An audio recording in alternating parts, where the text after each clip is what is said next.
അക്ഷരലോകത്ത് അറിവ് പകർന്ന് olive international school 18 വർഷം പിന്നിടുന്നു. LKG, UKG, ഫസ്റ്റ് സ്റ്റാൻഡേർഡ് എന്നീ ക്ലാസുകളോടെ തുടങ്ങിയ സ്കൂളിൽ ഇതിനകം 7ാം സ്റ്റാൻഡ് വരെയുള്ള ക്ലാസുകളുണ്ട്.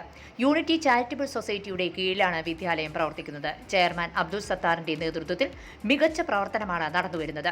പഠനത്തിനു പുറമെ യോഗ, കരാട്ടെ, ഡാൻസ്, പാട്ട് എന്നിവയും ഈ വിദ്യാലയത്തിൽ പഠിപ്പിക്കുന്നുണ്ട്. Library, computer lab, smart class എന്നീ സൗകര്യങ്ങൾ വിദ്യാലയത്തിൽ ലഭ്യമാണ്. എല്ലാ പ്രദേശങ്ങളിൽ നിന്നും വാഹന സൗകര്യം സ്കൂളിലേക്കായി ഒരുക്കിയിട്ടുണ്ട്. യോഗ്യത നേടിയവരും പരിചയസമ്പന്നരുമായ അധ്യാപകരാണ് ക്ലാസുകൾ കൈകാര്യം ചെയ്യുന്നത് എന്നത് പ്രത്യേകതയാണ്. സ്പോക്കൺ ഇംഗ്ലീഷ് ക്ലാസുകളും കൗൺസിലിംഗ് ക്ലാസുകളും വിദ്യാലയത്തിൽ നടത്തിവരുന്നു. ഒലിവ് ഇന്റർനാഷണൽ അൽബീർ എന്ന വിദ്യാലയം കഴിഞ്ഞ വർഷം മുതൽ ആരംഭിച്ചു. ഇസ്ലാമിക മതപഠനത്തിന് മുൻതൂക്കം നൽകിയുള്ള സ്കൂളാണിത്. അക്ഷരലോകത്ത് തല ഉയർത്തി നിൽക്കുന്ന സ്കൂൾ കൂടിയാണ് ഒലിവ് ഇന്റർനാഷണൽ സ്കൂൾ.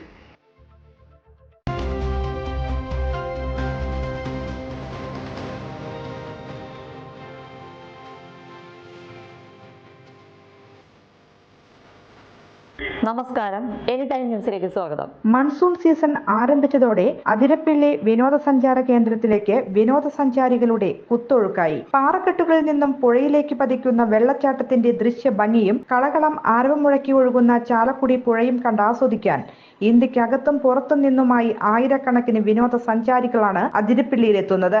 ടൂറിസ്റ്റുകളുടെ വരവേറിയതോടെ ഹോട്ടലുകളും ഹോം സ്റ്റേകളും നിറഞ്ഞു കഴിഞ്ഞു. കച്ചവടക്കാർക്കും വിനോദസഞ്ചാരികളുടെ വരവ് ചാകരയായി. മഴ കണ്ട് മനം നിറയ്ക്കാൻ കുട്ടികളും കുടുംബവുമായി അന്യ സംസ്ഥാനങ്ങളിൽ നിന്ന് പോലും നിരവധി പേർ അതിരപ്പിള്ളിയിലെത്തുന്നുണ്ട്. സഞ്ചാരികൾക്ക് അതിരപ്പിള്ളിയിലേക്ക് നിയന്ത്രണമുണ്ട്. ടിക്കറ്റ് എടുത്ത ശേഷമേ പ്രവേശനം ലഭിക്കൂ. രാവിലെ മുതൽ വൈകിട്ട് വരെയാണ് സന്ദർശന സമയം. ഇത്രയധികം ടൂറിസ്റ്റുകൾ അതിരപ്പിള്ളിയിൽ എത്തുന്നുണ്ടെങ്കിലും ഇവർക്ക് വേണ്ട അടിസ്ഥാന സൗകര്യങ്ങൾ സംസ്ഥാന സർക്കാരോ ടൂറിസം വകുപ്പോ ഒരുക്കിയിട്ടില്ല. ഒട്ടുമിക്ക റോഡുകളും കുണ്ടും കുഴിയും നിറഞ്ഞ നിലയിലാണ്.